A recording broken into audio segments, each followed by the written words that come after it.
a lot worse than that. McElroy was suspected of being involved in theft of grain, gasoline, alcohol, antiques, and livestock for more than 2 decades, but somehow avoided conviction when charges were actually filed against him. How many times did he have charges filed against him, you ask? That's a great question. 21 times over 10 years. But no jail time. Now, a lot of the time that the charges were dropped, it was because people said he was intimidating witnesses before they were able to take the stand, which is a reasonable theory. But you can see a picture of this guy. He's kind of not that scary, but hey, maybe he was a scary guy, who can say? McElroy fathered more than 10 children with different women, though it's unclear, how many women there actually were. It just is known that there were at least 10 known children that were fathered by McElroy, but no specifics on how many mothers there were. Rex met his last wife, Trina McLeod, who was born in 1957. He met her when she was 12 years old and in 8th grade. Disgusting.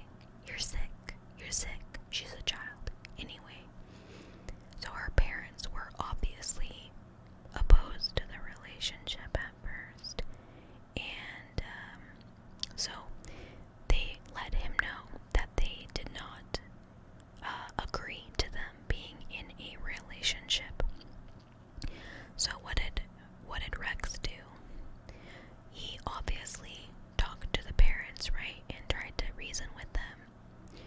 No. Maybe he flew off the handle and he screamed at them. Maybe they tried to run away together. No, I wish. No. He burned down their family home and he shot their dog. Why the dog? Why'd you bring the dog into this? Dog didn't do anything. So after burning down their family home and shooting their dog, the parents agreed to let him marry their 12-year-old child.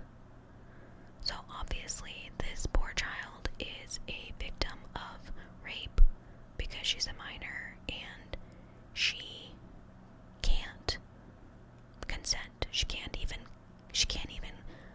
conceptualize having consensual sex. She's 12. Frustrating, I know, but we're just scratching the surface. I'm sorry. So she becomes pregnant at 14. Yeah. And she dropped out of school in the 9th grade and went to go live with Rex. And get this, his second wife, Alice. And honestly, screw you, Alice, but we'll get there. We'll talk about good old Alice as well.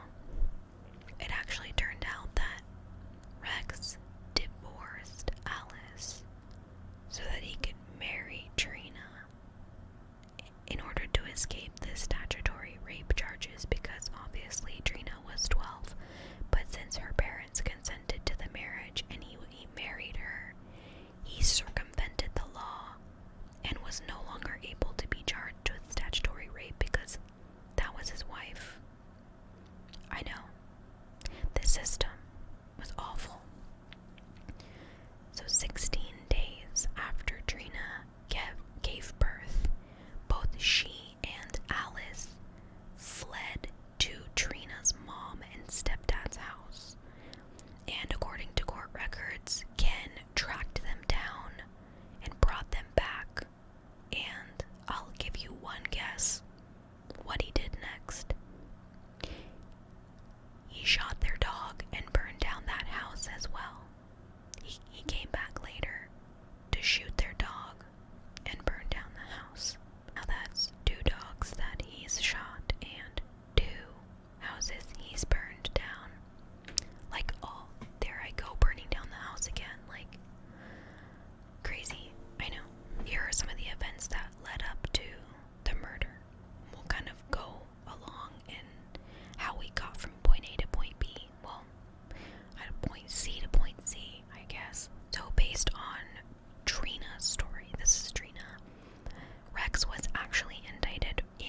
wasn't even there.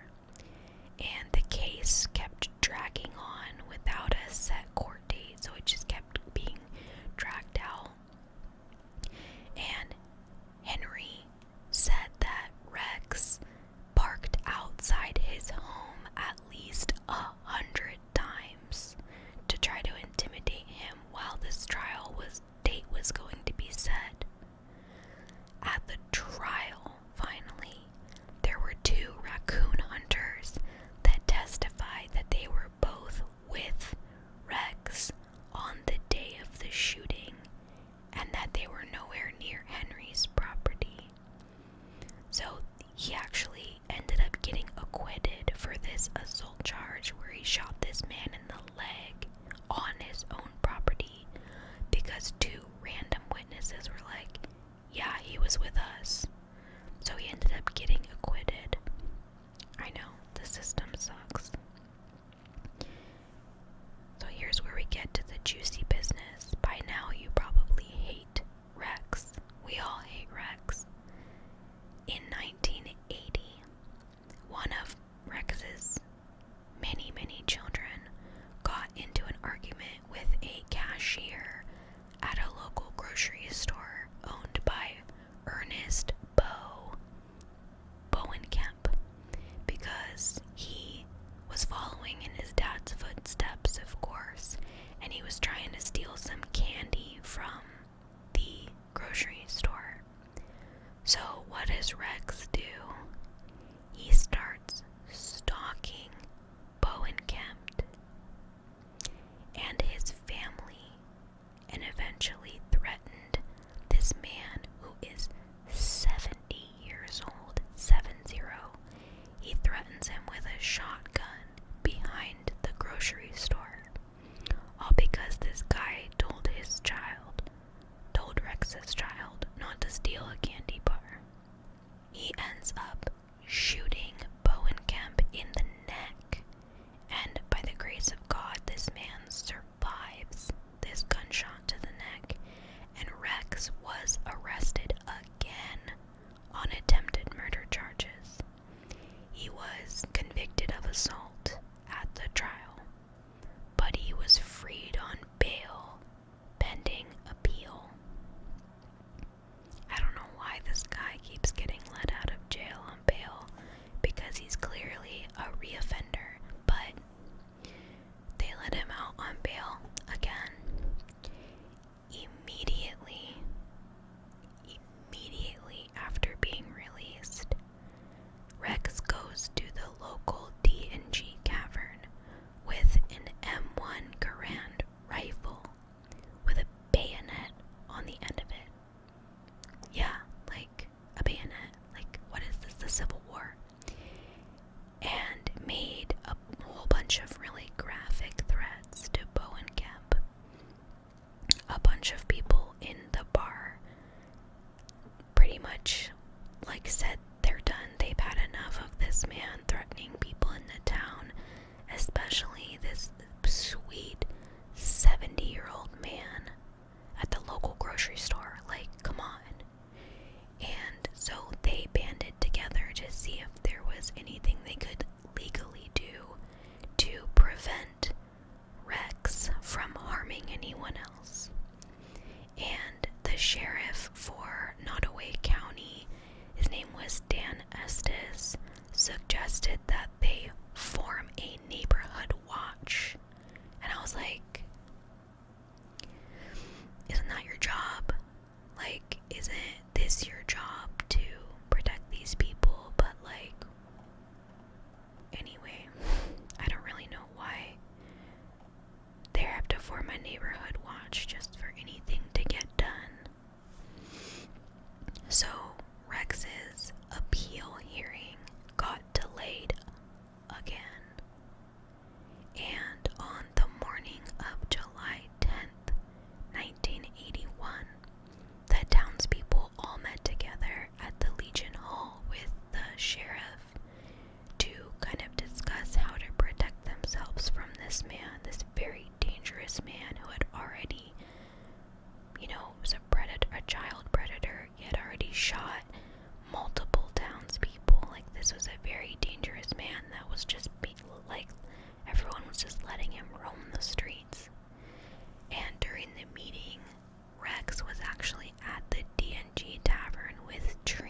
the sheriff said, don't get involved, don't confront him, just let it go. But just go he just basically said, form your neighborhood watch, gather your evidence, and, I don't know, perform a citizen's arrest or something. So the townspeople were just like, they complied and they said, okay, we won't get involved, we'll just form our neighborhood watch, whatever. And the sheriff leaves, and then they were like, just kidding. So they all got together and they went to the tavern. Rex and Trina are still in the tavern. All these people are outside.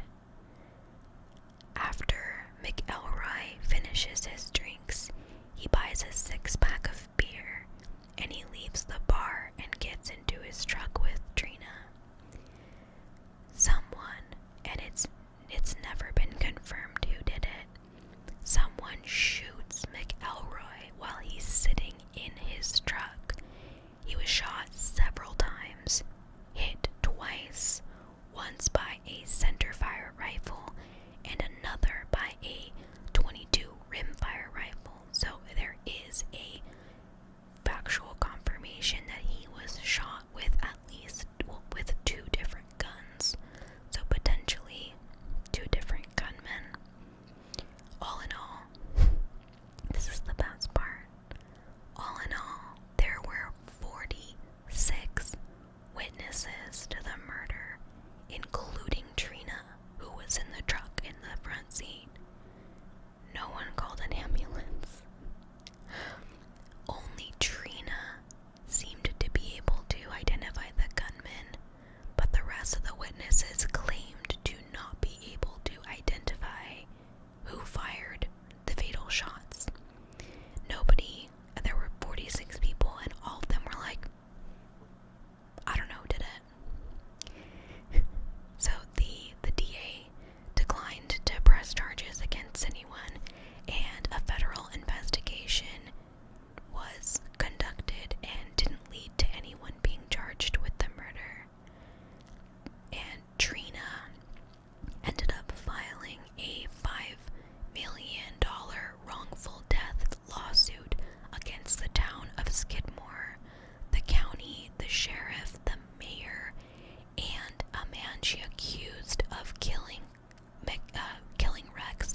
She said that a man named Del Clement did it, but there was no conviction, and they ended up settling in court for $17,600, which at the time was, I'll put it up on the screen right here, in 1980.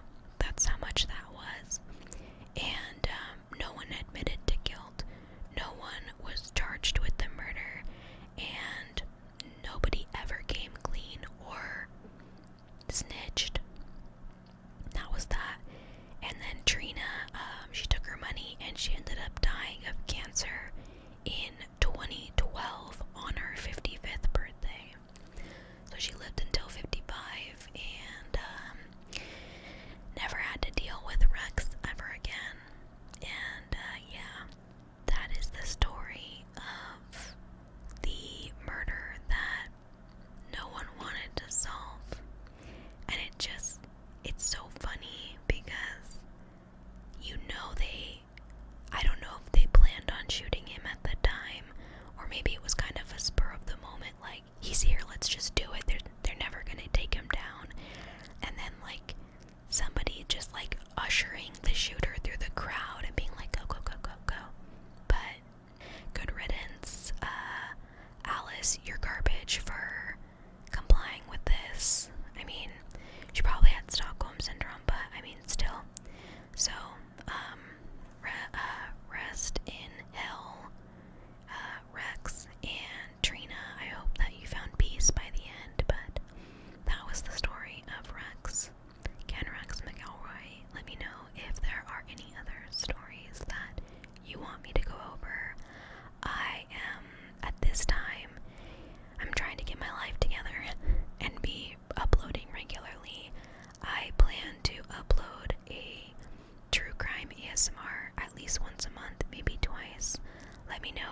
think on how many cases you'd like to see and how regularly, and I will see you